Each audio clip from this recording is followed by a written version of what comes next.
Right, so meron tayong bagong pasyente mga kaibigan, hinge repair, bagong-bagong modelo ng Acer to. Pero hindi na bago tong laptop kay client. So we have here an Acer AL1431P mga kaibigan. Alright, so yan o. Aspire Light 1431P. Ang problema, kitang-kita naman siguro. Yan o. So hinge na. And ang problema is dito sa part dito. So hinge repair tayo ng Aspire Light 14 AL1431P.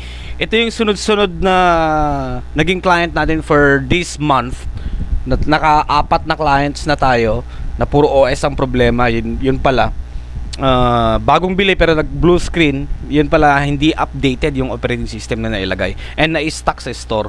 So una sa lahat, syempre disassemble natin, disconnect ang battery, and then syempre hiwalay natin yung screen para walang sagabal and para mas safe lang yung pagtatrabaho natin.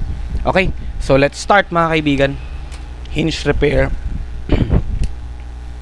Ngayon lang tayo maka-resume ulit kasi kahapon hindi tayo nag-open dahil nga walang current,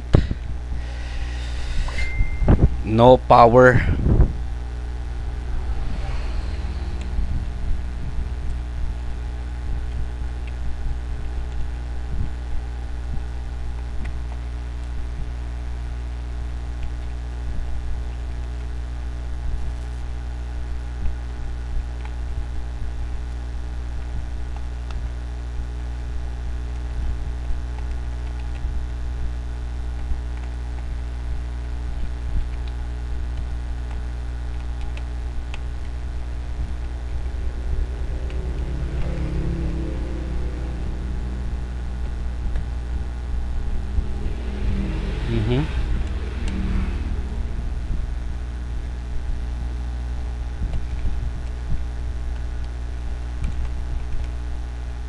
Mahina kasi yung kapit ng mga to. Iba na yung mga hinge ng mga laptop ngayon. Mahina na yung kapit.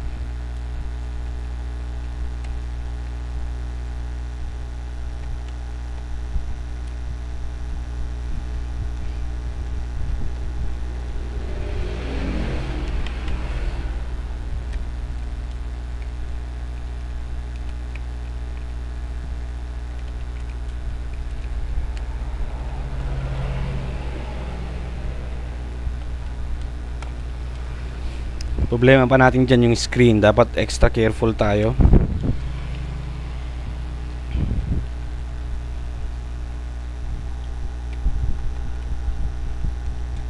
Okay. Nice build. Likwatin natin yan.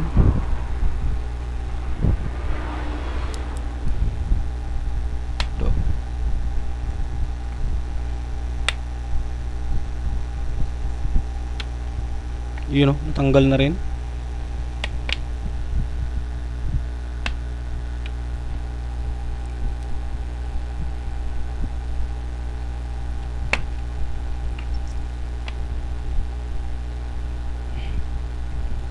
Hindi kaya ito by chance nahulog, declined or whatsoever. Hindi naman na natin tinanong. Kasi parang nakita ko may crack dito eh.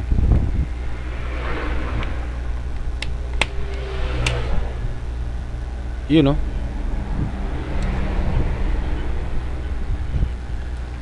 disconnect ang battery.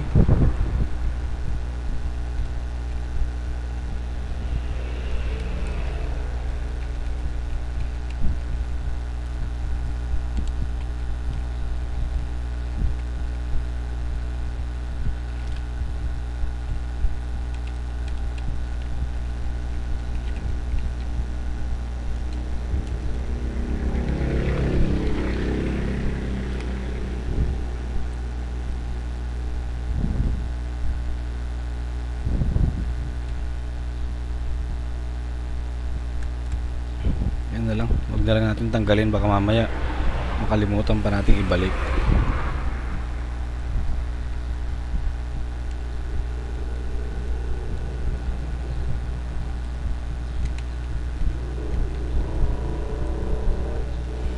So basta na-disconnect na, tanggalin natin to. Separate natin syempre. Uy! Ito ang magiging problema natin mga kaibigan, no? Nasa ilalim pala. Naku po, ang pangit talaga ng build, oh.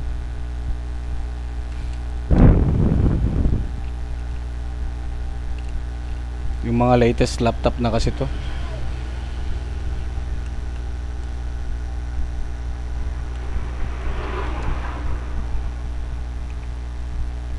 Meron kasi tayong kailangan tanggalin dito, oh. Yung kanyang connector. I think para sa wifi yan.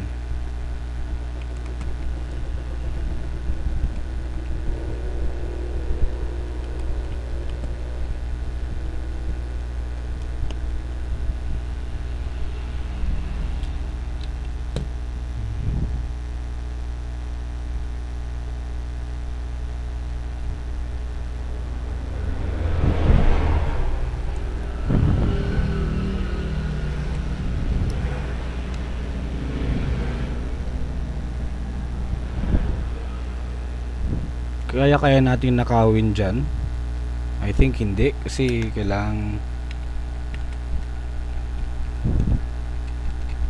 you know, yung wirings ng wifi ang kailangan nating i-remove para matanggal natin tong screen. May separate natin.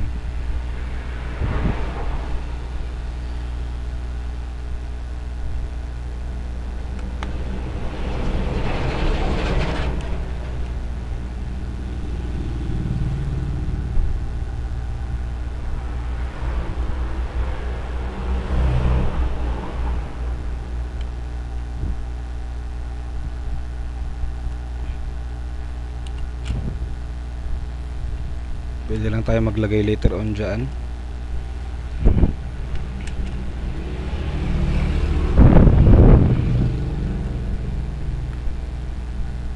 May pagka matrabaho na rin itong mga ganito, no?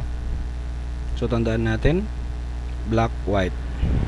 Black, picturean ko na lang para masigurado. Baka mamaya magkamali tayo ng balik.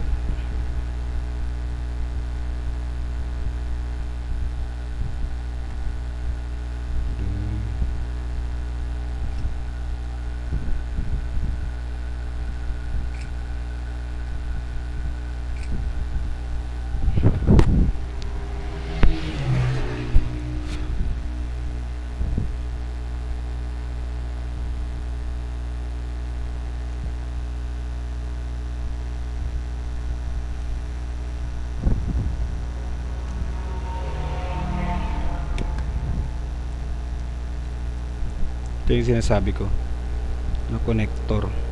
Ayan. So angat natin ng konti. Sa kabila okay pa naman. Dito lang sa kabilang may problema.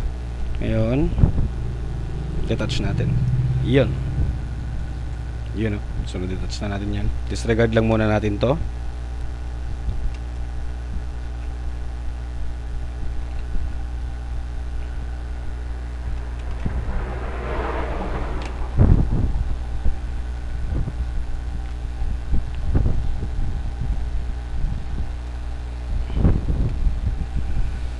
Diyan, oh, ang problema. Ito, tanggal na.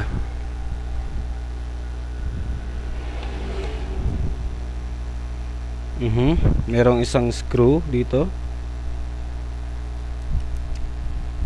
Dalawa yan, maliit.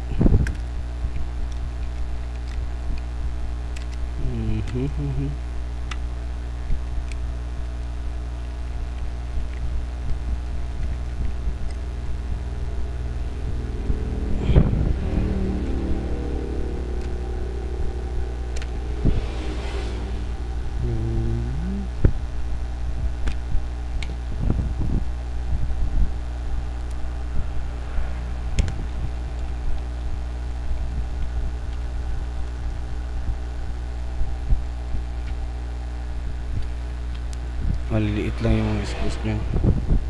Oo, basag na rin dyan, eh. So try nga natin kung pwede nating pasilipan.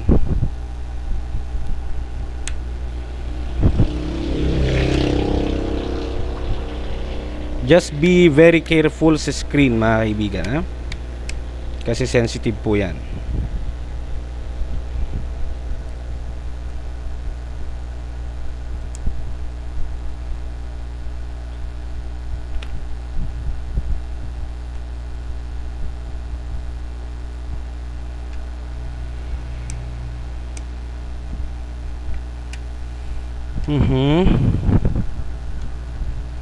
Pwede ko ba siyang pasilipan or padikwatan?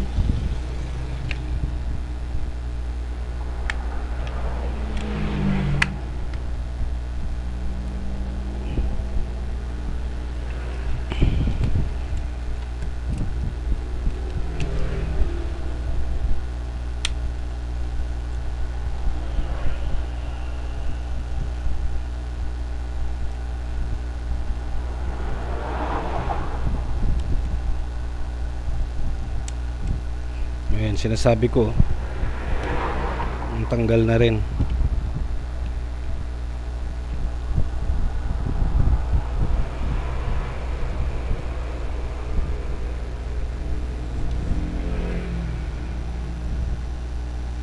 You know what mga kaibigan, ang hindi ko magets minsan, bakit parang ang nakadikit lang dyan is isang adhesive. Ngayon, bakit parang what do you call this one? Paano niya kaya na i-hold? Adhesive lang yung nakadikit dyan mga kaibigan.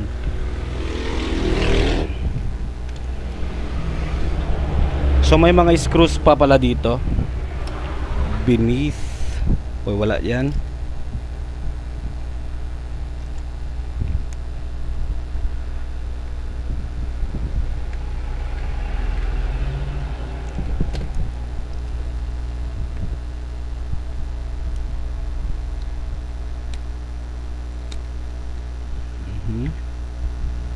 Dito meron. Yan. So meron kailangang tanggalin.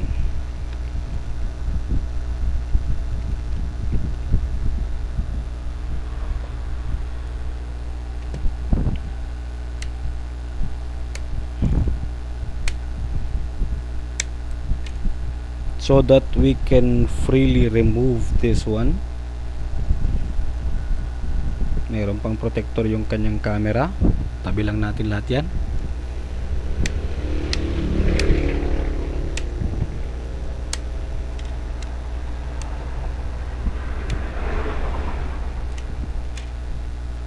Okay, so natanggal na natin. Ngayon, extra careful lang tayo dito.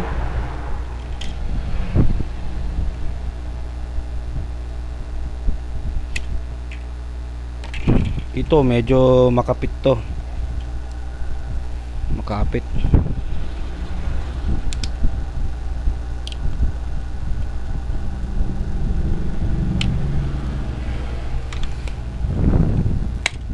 Yan. So natanggal natin. And here's the problem. You know. So ito na siya. Natatanggal na, oh. And ano bang sinasabi ko sa inyo mga kaibigan. Adhesive lang, oh. Hindi ko alam kung paano nyo lang naipit yan dyan. No? Galing, ah.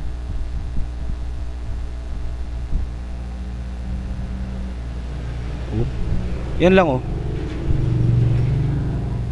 And then wala na.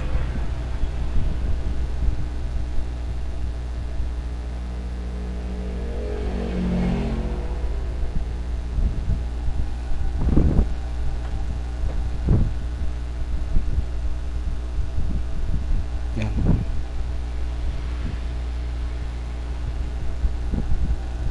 Tignan natin. So ganyan yung alignment nya.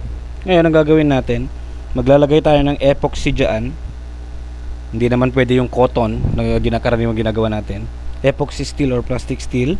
Lalagay natin dito sa ilalim. And then saka natin siya iipit ganito, pabalik.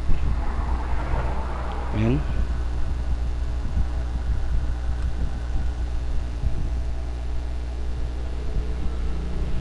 Pero make sure na tamang alignment yung gagawin natin. May space. May space. Tama.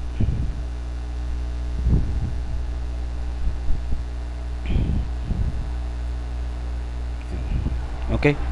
So, epoxy yung lalagay natin. Yun. So, ito yung gamit natin. Plastic, epoxy steel mga kaibigan. Tibay din to. Kasi, wala eh.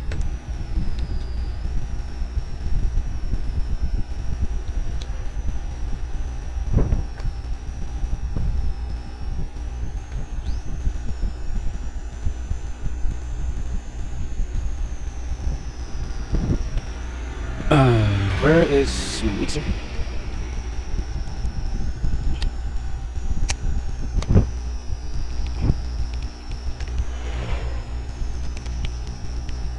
Tagla ako ng resin.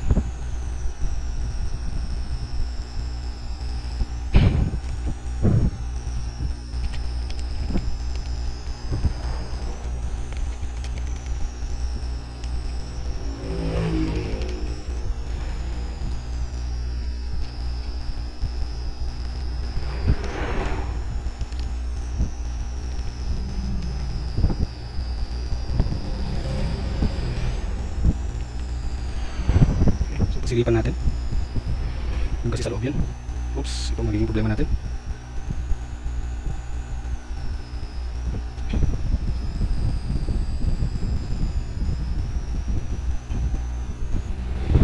Dapat i-make sure natin mga kaibigan na makargahan natin doon sa loob. And we should make sure na may kalat lahat yan. Hindi ko masyadong makuha sa loob. Mahirap siyang i-mold. Hindi pa may pasok ng diretso.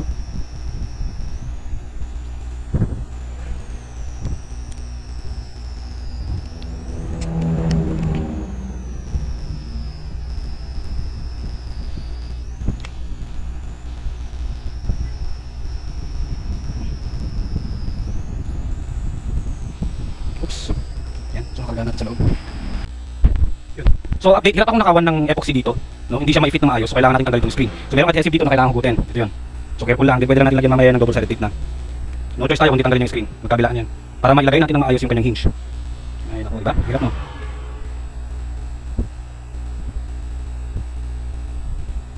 So kailangan natin tanggalin yun.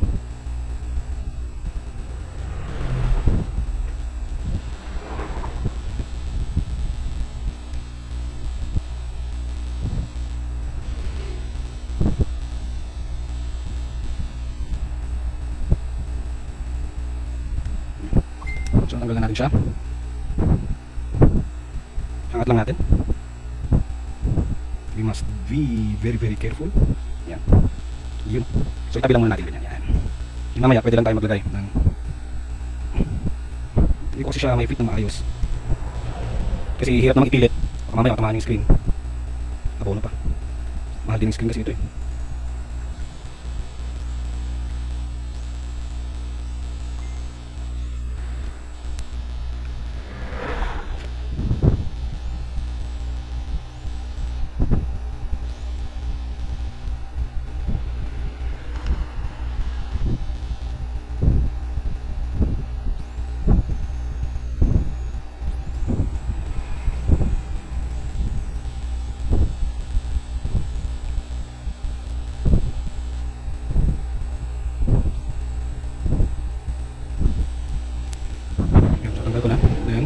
Para mag-fit siya. Meron namang guide ng mga butas na kung saan dapat mag-align siya.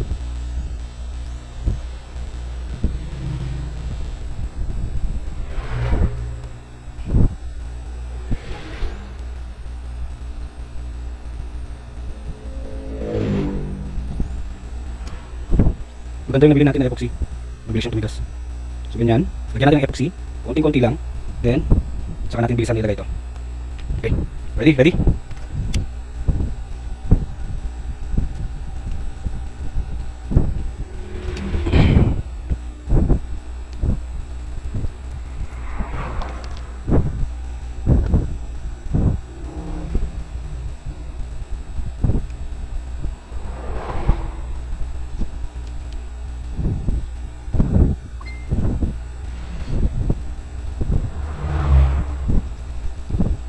Mabilis siyang tumigas, so we need to immediately apply it after mixing it.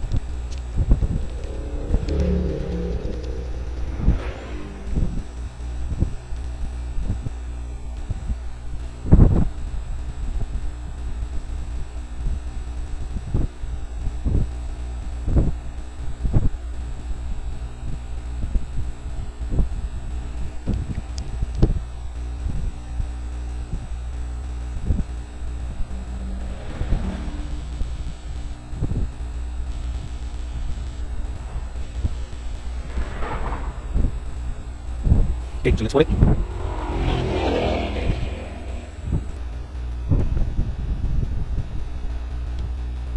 So dapat ganyan siya. Pa-straight lang siya. Yan, tanggalan natin. Siyempre, para mag-fit yung screen later on.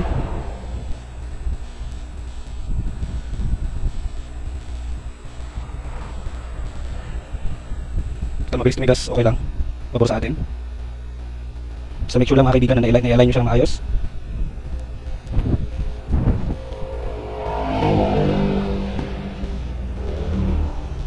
Maganda, mabilis siyang tumigas. That's good.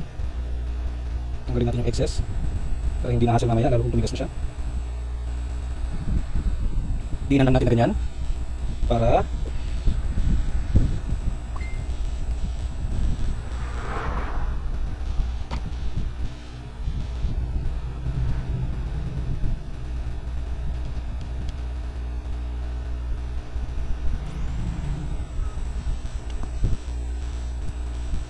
tanggalan nyo.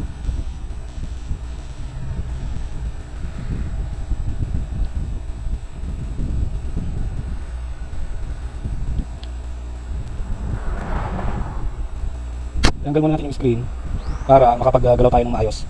Gets nyo? Oo, gets nyo yun siguro.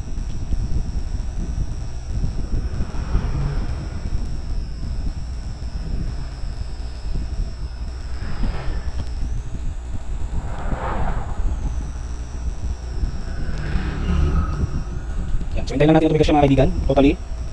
So na-align natin ng maayos. Hindi masyadong makita kung nasa actual kayo na laptop kaya yan. So hintayin lang natin tumigas yan. Okay. So check natin kung matibay na siya. Yun. So matibay na siya. Okay.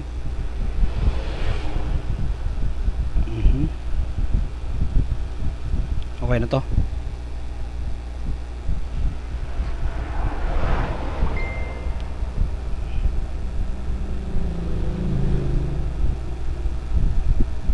Okay na. Lagyan natin double sided tape dito. Kabilaan. Kasi yan na lang ang magiging support. What I mean is, ito rin yung palit.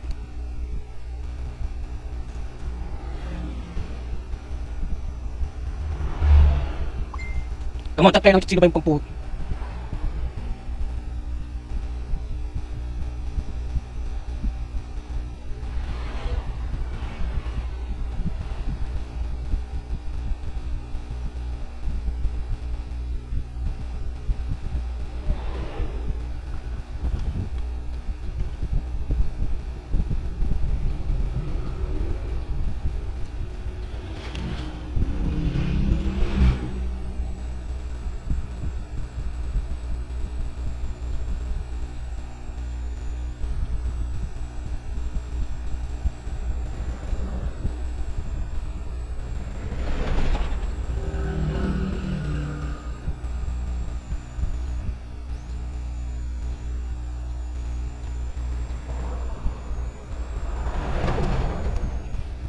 Okay.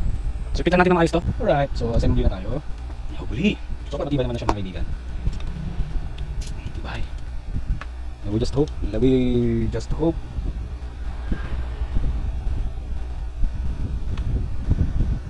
Let's just hope na sana mag-fit. Yan. So mag-fit at mag-fit yan. Oops, may mali.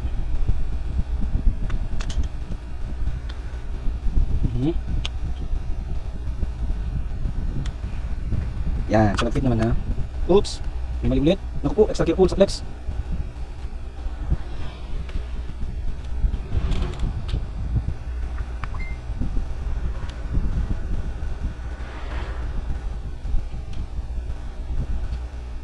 You must be very careful sa flex cable.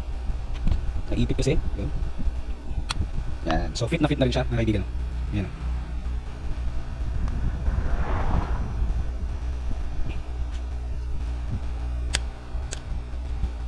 Hirap din, no? Siguro ito. Bagong-bago kasi itong mga unit to, eh, no?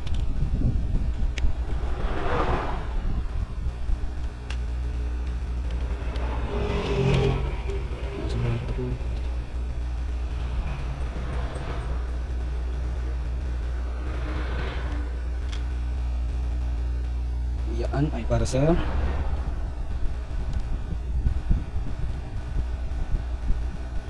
camera.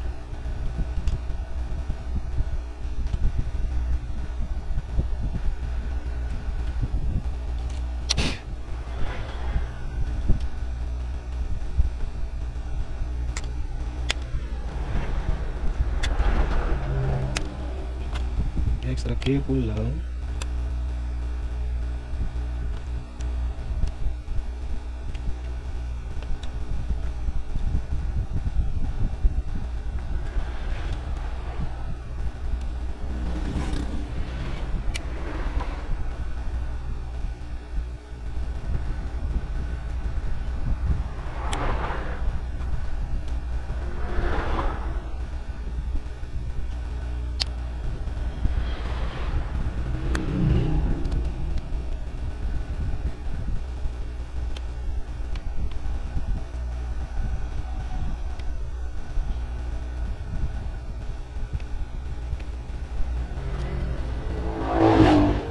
Yan.